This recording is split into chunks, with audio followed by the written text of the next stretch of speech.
Good morning, children. Today we are going to discuss the concept of domestic territory.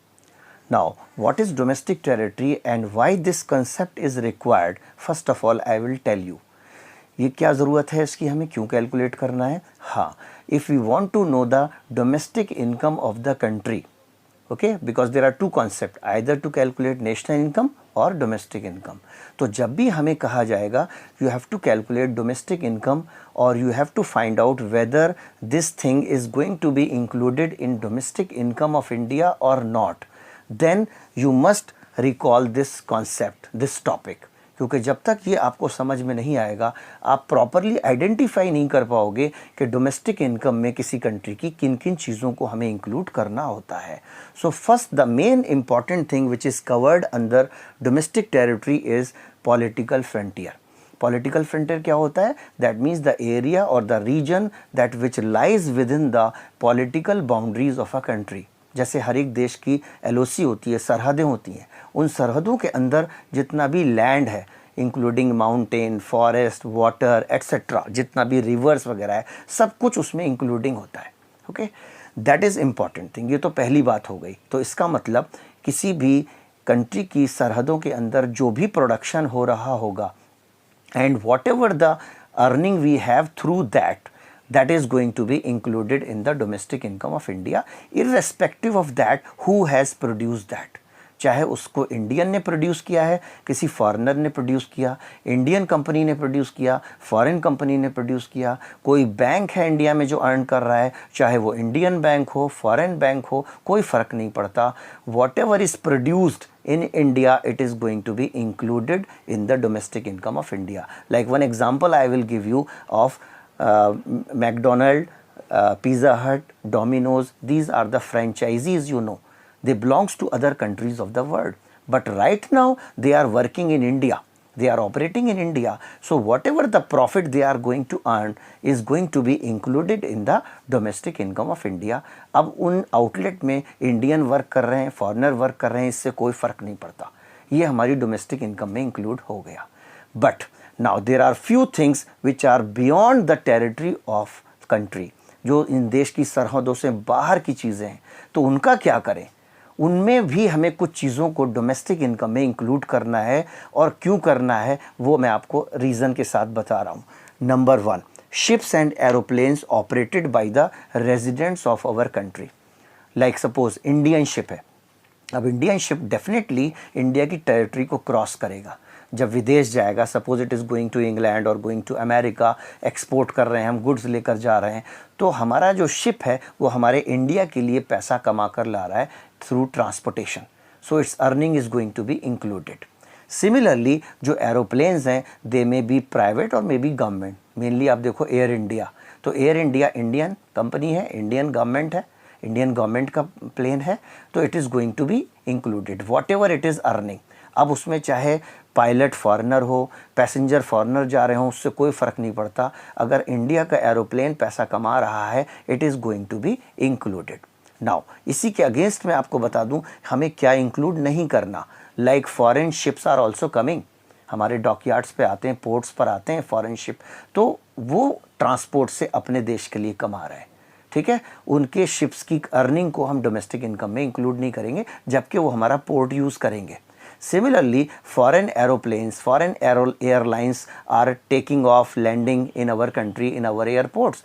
जो भी charges होंगे वो अलग चीज़ है, but whatever they earn, जो भी ऐसे फॉरेन एरोप्लेन्स हैं जो अर्न कर रहे हैं उनकी इनकम को हम अपनी डोमेस्टिक इनकम में इंक्लूड नहीं करेंगे. It goes to their own country जहाँ से वो एरोप्लेन बिलोंग करता है. इससे फ़र्क नहीं पड़ता कि उसमें इंडियन पायलट है या उससे इंडियन पैसेंजर जा रहे हैं. Whatever is the earning is earning to that particular country. Now coming to the second point, fishing vessels, oil and natural gas rigs, what are they? International water होता है. जैसे हमारा देश 3 तरफ से पानी से घिरा हुआ है, Arabian sea, Indian ocean, bay of Bengal. तो इसमें कुछ लिमिटेड नॉटिकल माइल्स तक हमारा कंट्रोल होता है. तो इस इंटरनेशनल वाटर में जिस कंट्री को जहाँ तक कंट्रोल मिला हुआ है it can earn through that, earn in the international norms. Okay, how, जहाँ हमारे मछुआरे जाकर मछली पकड़ के ला सकते हैं, जो और सी फूड है, मिनरल्स हैं, वो हम वहाँ से ले सकते हैं। अगर हमें कहीं गैस का भंडार मिल जाता है, हमें कहीं ऑयल का स्टोर मिल जाता है, ऑयल वेल मिल जाता है, तो हम वहाँ से अलाउड हैं कमाने के लिए, ऑयल निकालने के लिए। बट वहीं तक जहाँ तक उस पानी पे हमारी सीमाएं तय की गई हैं। इसके आगे जहाँ से दूसरे कंट्री की टेरिटरी शुरू हो जाती है, उस इंटरनेशनल वाटर में हम वहाँ नहीं जा सकते, हमारे मछुआरे वहीं नहीं जा सकते। मछलियाँ वहाँ जा सकती हैं, लेकिन हमारे मछुआरे उन्हें पकड़ने नहीं जा सकते। दे हैव टू वेट कि वो वापस आ जाएं। दैट मीन्स जो भी हमें हमारे इंटरनेशनल वाटर जहाँ तक हमारा कंट्रोल है, वहाँ से हम कुछ भी अर्न करेंगे, it is going to be included in the domestic income of India. Now coming to the third which is most confusing topic, सबसे ज़्यादा बच्चे इसी में कन्फ्यूज़ होते हैं, make it clear. Embassies, India की एम्बेसी क्या है? एक पॉलिटिकल आउटफिट है, एक पॉलिटिकल सिस्टम है, जहां हम जिन देशों में जाते हैं, हमारे लोग वहां रहते हैं, उनको कोई प्रॉब्लम्स ना हो, इसके लिए हमने एक ऑफिस सेटअप किया हुआ है, हाई कमिश्नर बिठाया हुआ है, जो हमारी इंडियन गवर्नमेंट से बात करता रहेगा। So definitely Indian embassies will be abroad, दूसरे ही देशों में होंगी। तो जिन देशों में हमारी एम्बेसीज हैं, फिजिकली वो दूसरे देश में दिखाई दे रही हैं, but we are going to include them in our country. ठीक है, ये हमारी कंट्री की टेरिटरी का पार्ट मानी जाएंगी, इररेस्पेक्टिव उन एम्बेसीज में कौन जॉब कर रहा है। मे बी इंडियंस हो सकते हैं, मे बी सपोज हमारी इंडियन एम्बेसी वाशिंगटन में है, तो हो सकता है अमेरिकन जॉब कर रहे हो उसमें, लेकिन वो क्योंकि एम्बेसी इंडिया की है, so whatever is the earning, salary paid etcetera, that is going to be included in the domestic income of India. Similarly जो फॉरेन एम्बेसीज हैं, वो इंडिया में, न्यू दिल्ली में, चाणक्यपुरी में आपको दिखाई देंगी, तो उनको हम क्या मानते हैं? डोमेस्टिक टेरिटरी का पार्ट, उन्हीं देशों का जहाँ से वो बिलोंग करती हैं। दिखाई दे रही हैं हमारी न्यू दिल्ली में, but they are the part of their own country. It means whatever salary they are paying, whatever they are earning, that is the part of domestic income of their own country. ठीक है, इसी तरीके से एक concept होता है consulates. Consulates क्या है? Usually they are non profit organisations, they are meant for welfare purposes, like nowadays you can see WHO का कितना बड़ा रोल है। सो WHO हमारी देश में सेटअप है अगर, लेकिन हमारे कंट्री की टेरिटरी का पार्ट नहीं माना जाएगा।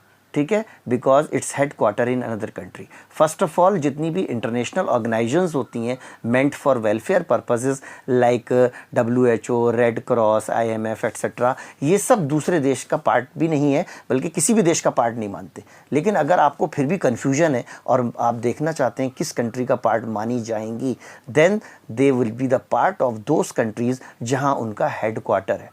लाइक WTO का हेडक्वार्टर जेनेवा में है, स्विट्ज़रलैंड में, so it would be counted in the territory of Switzerland, not the part of India. तो इसी तरह जैसे एम्बेसीज़ हैं, कॉन्सुलेट्स का भी वही कॉन्सेप्ट है, रेड क्रॉस, WHO, इंडिया में इनके ऑफिस सेटअप हैं, but they are not the part of Indian territory. So whatever is the salary paid, income earn is not included in the domestic income of India. इसी तरह एक third thing आता है military establishment abroad. You may have heard that UN peace keeping force होती है, जो अलग अलग देशों में डिप्लॉय की जाती है टू मेंटेन पीस। उसमें इंडियन ट्रूप्स भी डिप्लॉयड होते हैं। अफ़गानिस्तान में, इराक में इंडियन ट्रूप्स वर्क कर रहे हैं, तो they are the responsibility of Indian government. Indian government is paying salary to them. कोई प्रॉब्लम आती है तो इंडियन गवर्नमेंट उनको लुक आफ्टर करेगी। दैट मीन्स वो एब्रॉड में टेम्परेरी सेटलमेंट्स हैं, ट्रूप्स जाते रहते हैं, आते रहते हैं, लेकिन क्योंकि हमारे इंडियन ट्रूप्स हैं, तो इंडियन ट्रूप्स किसी भी जगह हो विदेश में, they are the part of Indian territory and we are going to include their income in the domestic income of India. So make it clear, along with political frontiers, these things which are usually shown, जो कि बाहर दिखाई देती हैं देश से, लेकिन हमारी देश की टेरिटरी का पार्ट है। इसके अलावा हम किसी चौथी चीज़ को अज्यूम नहीं करेंगे अपने आप। लाइक प्रॉफिटेबल ऑर्गेनाइजेशंस हैं, they are not the part of it. So अगर वो हमारे देश में काम कर रहे हैं, लाइक फॉरेन बैंक है, सिटी बैंक इंडिया में है, हमें पता है फॉरेन बैंक है, लेकिन राइट नाउ प्रॉफिट के लिए इंडिया में आया हुआ है, तो जो भी प्रॉफिट वो कमाएगा वो इंडिया की डोमेस्टिक इनकम में जुड़ेगा। सिमिलरली जो भी मैगडी है, डोमिनोज़ है, पिज़्ज़ा हट है, जो कुछ भी ये कमाएगा वो राइट नाउ इंडिया की डोमेस्टिक इनकम में जुड़ेगा। लेटर ऑन हम जब देखेंगे, नेशनल इनकम बनाएंगे, तब देखेंगे इन ऑर्गेनाइजेशंस में कितना पैसा ये लोग अपने देश में ले जाते हैं, तब हटाएंगे। राइट नाउ ये हमारी डोमेस्टिक इनकम का पार्ट है। I think this topic is clear now. Concept of domestic territory which is required to know the domestic income of a country.